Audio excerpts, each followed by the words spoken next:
What's happening, folks? Back with another reaction, back with some more True August. Hello, Luca. Are you coming up or are you going to attack my feet? What's the plan? You going to try to knock everything over? Well, we know. In any case, we're returning to the 2023 album Breathing Room. Thank you again to Sophia. I'm serious, don't jump. Yeah, I know, jump up, please. Okay, yes, okay. And the next tune is Stolen Summer, and it was a very helpful insight that there are multiple songs on this album which deal with what the pandemic did for a younger generation, where whether you were high school age or college age or in your mid-20s, a time in your life when you are, by virtue of certain standardized experiences at those ages, going to high school, going to university, starting a new job, like having a social group of friends that is often going out on the weekends and so on, they were deprived of that for a notable amount of time, certainly for the spring, summer, fall, winter of 2021 2020 and beyond that.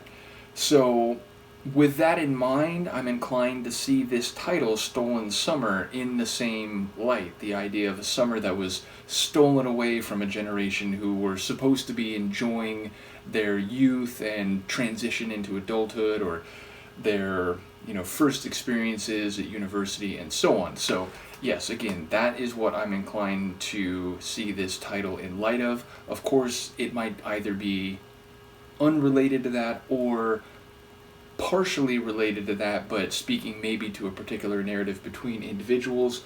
In any case, let's see what I can pick up on a first listen. This is True August. The song is Stolen Summer, and it's from the 2023 album Breathing Room.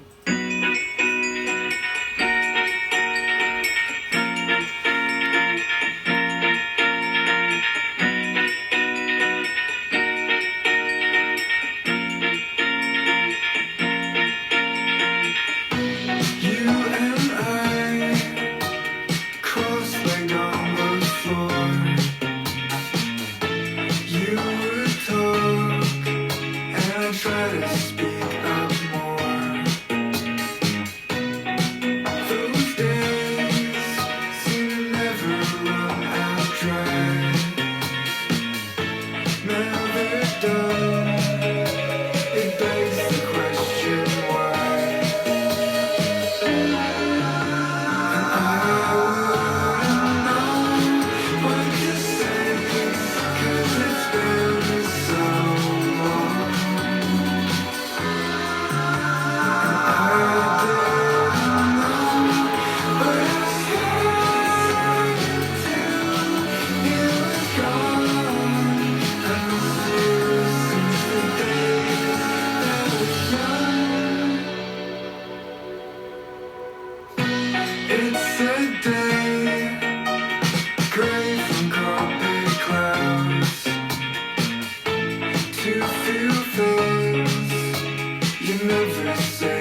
Hmm.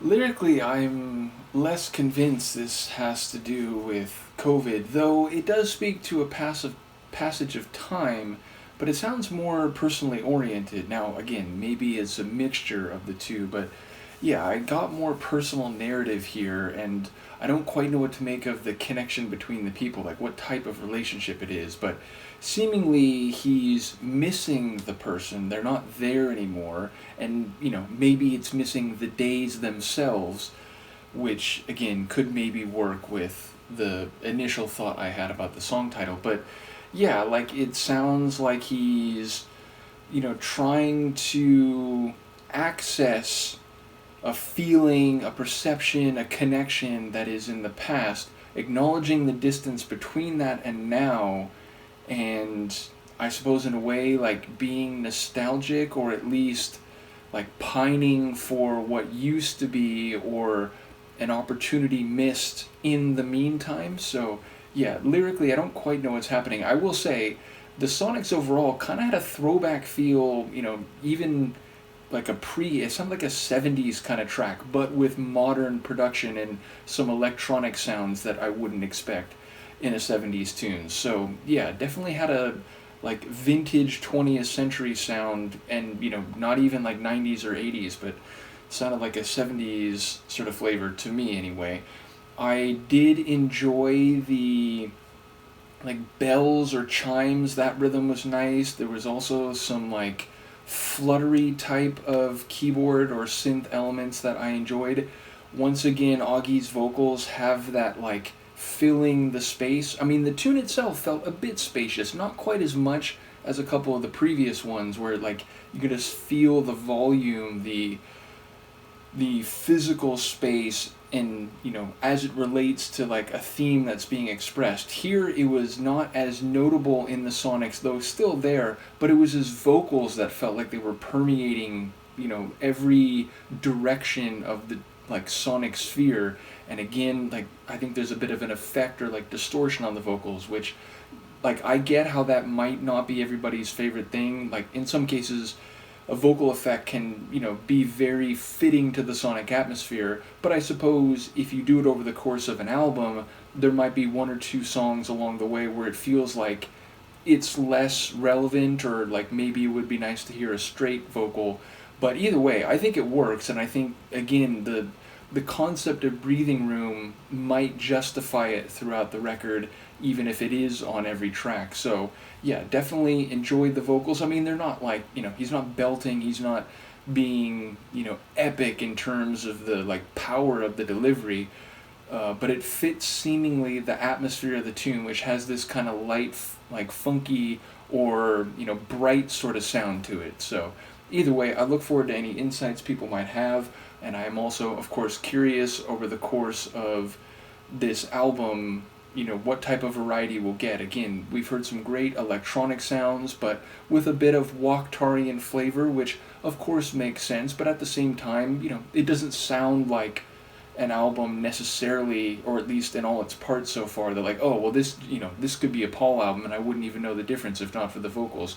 It doesn't feel like that. It feels like there's an influence, but ultimately like it's its own entity, and it's not something I would necessarily expect to hear from Savoy. Now, I do think there was a previous track where I had a sense that like, oh, I could kind of hear this as a Savoy tune, but this one not so much. This one, felt like just again its own unique combination of more modern sounds, a throwback style, distinct vocals as I've now come to hear them, and something that necessarily is kind of doing its own thing. So yeah, ultimately curious to hear what you have to think. Luca, who's now sleeping like an angel, and I will see you next time. Peace.